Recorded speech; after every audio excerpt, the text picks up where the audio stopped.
दो बैलों की कहानी। हीरा और मोती। एक बार एक गांव में झूरी नाम का एक किसान रहता था। उसके दो बैल थे, हीरा और मोती।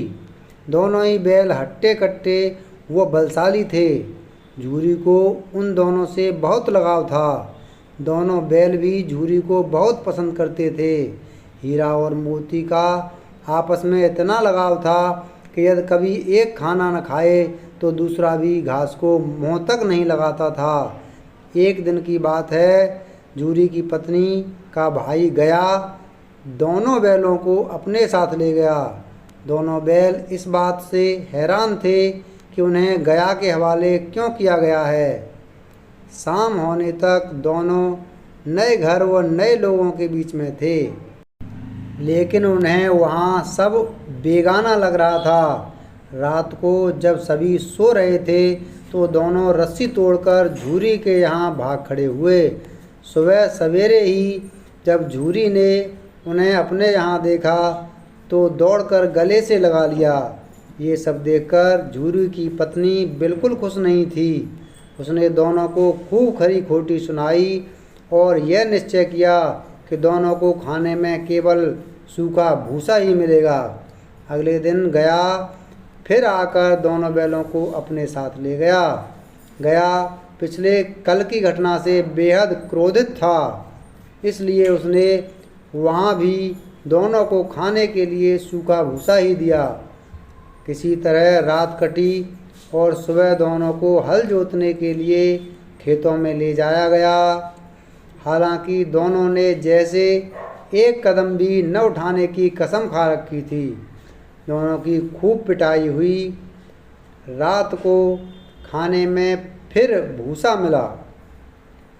दोनों निराश खड़े थे कि तभी वहाँ एक छोटी सी लड़की आई और दोनों को एक एक रोटी खिलाकर चली गई। एक एक रोटी से दोनों का पेट तो नहीं भरा, लेकिन उनके दिल को सुकून जरूर मिल गया था। पता चला कि उस लड़की की सगी माँ के मरने के बाद वह सौतेली माँ के पास रहती थी। उसकी सौतेली माँ उसे मारती रहती थी। शायद यही वजह थी कि उसे बैलों के लिए अपनापन था। दोनों उस छोटी लड़की के बारे में सोचकर चुपचाप अपना समय बिताने लगे। एक रात दोनों ने सलाह करी कि वे दोनों गले में रस्सी को चबा चबा कर तोड़ देंगे और वहाँ से भाग जाएंगे। उसी रात जब वे रस्सी को तोड़ने की कोशिश कर रहे थे तो वही छोटी लड़की वहाँ आई और उसने दोनों को रस्सी से आज़ाद कर दिया। दोनों ने छोटी लड़की से विदा ली और दौड़ने लगे। इतने में गया को इसकी खबर लगी और वह अपने आदमियों के साथ उन दोनों के पीछे दौड़ पड़ा। हीरा और मोती इतना तेज भागे कि उन्हें अपने घर का रास्ता भी याद न रहा। वे रास्ता भटक गए थे। दोनों को भागते भागते भूख भी लग पड़ी थी। रास्ते में मटर का एक खेत था। दोनों ने वहाँ जाकर जमकर मटर खाए। अभी दोनों खेत में चर ही रहे थे कि वहाँ एक सांड आग धमका। दोनों ने हिम्मत दिखाकर उसे वहाँ से खदेड़ दिया। इतने में मटर के खेत के सेवक हाथों में डंडा लिए आ पहुँचे। हीरा के पास भागने का मौका था, लेकिन जब उसने देखा कि सेवकों ने मोती को पकड़ लिया है तो वह लौट गया। दोनों बैलों को पकड़कर मवेशी खाने में बंद कर दिया गया। उस मवेशी खाने में बहुत से जानवर कैद थे। वहाँ कई बकरियाँ, घोड़े, भैंसे, गधे बंधे थे, लेकिन किसी को भी खाने को कुछ नहीं दिया जाता था। इस वजह से सभी जानवर कमजोरी के कारण जमीन पर बेजान पड़े थे।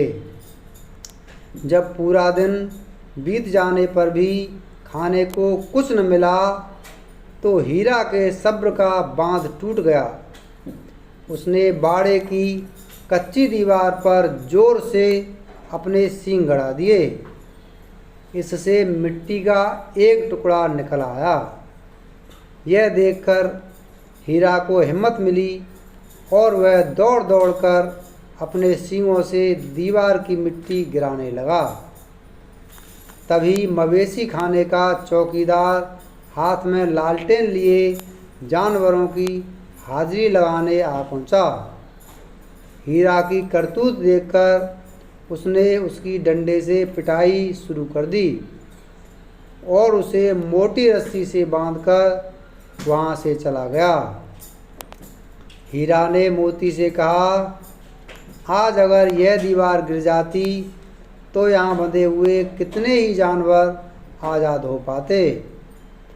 यदि ये थोड़े दिन और यहाँ रुके तो कमजोरी से इनका मरना निश्चित है। यह सुनकर मोती बोला, अगर ऐसी बात है तो मैं भी जोर लगाता हूँ। ऐसा कहते ही मोती ने दीवार में उसी जगह वार किया और लगभग 2 घंटे की कड़ी मेहनत से दीवार को तोड़कर गिरा दिया। दीवार के गिरते ही घोड़े, भैंसें, बकरियां सब जल्दी से भाग गईं, लेकिन गधे वहीं खड़े रहे। लाख मनाने पर भी गधे अपने डर की वजह से वहीं खड़े रहे। उधर मोती अपने दोस्त हीरा की रस्सी को तोड़ने की पूरी कोशिश करता रहा। अब जब सुबह होने वाली थी तो हीरा ने मोती से कहा, दोस्त, मुझे नहीं लगता कि आज यह रस्सी टूटेगी। तुम यहाँ से भाग जाओ, वरना सबको पता चल जाएगा कि यह सब तुमने ही किया है। मुझे यहीं छोड़कर तुम चले जाओ। यह सुनकर मोती की आंखों में आंसू आ गए। वह हीरा से बोला, मित्र, मैं इतना स्वार्थी नहीं हूँ कि मुश्किल के इस समय में तुम्हें छोड़कर चला जाऊँ। मैं मरते दम तक तुम्हारे साथ ही रहूँगा। मुझे हर अपराध की सज़ा स्वीकार है। कम से कम इन जानवरों की जान बचाने का आशीर्वाद तो मिलेगा। इतना कहकर मोती ने गधों को सींग मारकर बाड़े से भगा दिया और स्वयं हीरा के पास आकर सो गया। सुबह होते ही चौकीदार, मुंशी व अन्य सेवकों को जब इनकी भनक लगी तो मोती की खूब मरम्मत हुई और उसे भी मोटी रस्सी से बांध दिया गया। लगभग 1 हफ्ते तक दोनों बंधे रहे, लेकिन उन्हें खाने को कुछ नसीब नहीं हुआ। उन्हें केवल पानी ही पिलाया जाता। दोनों की हड्डियां निकल आई थीं। एक दिन बाड़े के सामने उनकी नीलामी शुरू हुई, लेकिन वो दोनों इतने कमज़ोर थे कि उन्हें खरीदने के लिए कोई तैयार नहीं था। तभी एक आदमी सामने आया और दोनों बैलों को टटोलने लगा। मुंशी से कुछ मोल भाव करने के बाद वह उन दोनों को लेकर चल पड़ा। दोनों बैलों की नीलामी हो चुकी थी। हीरा और मोती दोनों डरे हुए थे। उनसे चला भी नहीं जा रहा था, लेकिन डंडे के डर से बेचारे उस आदमी के साथ साथ चलने लगे। जैसे ही उन्हें अपना घर और अपने बांधे जाने की जगह दिखाई दी, दोनों भागकर उस ओर चल दिए। द्वार पर झूरी बैठा हुआ था। जैसे ही उसने दोनों बैलों को देखा, उसने उन्हें गले लगा लिया। दोनों बैलों की आंखों में आंसू आ गए। तभी वह आदमी वहाँ बैलों के पीछे पीछे पहुँच गया और उसने दोनों बैलों की रस्सियाँ पकड़ लीं। झूरी बोला, ये मेरे बैल हैं। आदमी ने कहा, मैंने इन्हें मवेशी खाने की नीलामी से खरीदा है। झूरी तपाक से बोला, मेरे बैलों को बेचने का हक किसी को नहीं है। अगर मैं इन्हें बेचूंगा तभी ये बिकेंगे।